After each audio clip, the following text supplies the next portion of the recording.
అగ్నిదేవుడు దూతగా పోల్చబడ్డాడు. కిరణ్ పాల్ గారు మీరేం మాట్లాడుతున్నారు? అక్కడ క్రీస్తుని గురించి మాట్లాడితే ఇక్కడ అగ్ని గురించి మాట్లాడుతున్నారు ఏమిటి? చూడండి, నేను పదే మీకు ఒకటే చెప్తున్నాను. నేను చెప్పేది మీకు అర్థం కావట్లేదు కాబట్టి అపార్థాలు అవుతున్నాయి.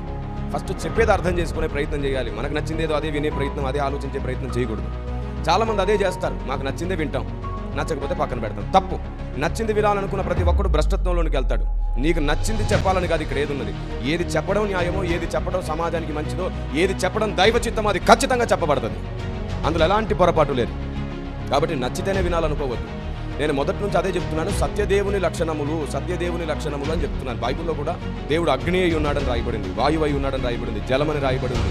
ఈ ప్రకృతిలోని స్వరూపాలన్నీ ఆయన లక్షణాలు. కాబట్టి ఖచ్చితంగా అగ్ని దూత అయి ఉన్నాడని ఎందుకు ప్రస్తావిస్తున్నానంటే, వేదములలో అగ్నిదేవుడు బలి అవ్వడానికి వస్తున్నాడు, అగ్నిదేవుడు మానవ రూపిగా వస్తున్నాడు, అగ్నిదేవుడు పుత్ర రూపము ధరిస్తున్నాడు, అగ్నిదేవుడు బలి అవ్వడానికి వస్తున్నాడని వేదములలో రాయబడింది. ఆ లక్షణాలు పూర్తిగా సర్వశక్తిమంతుడైన దేవుని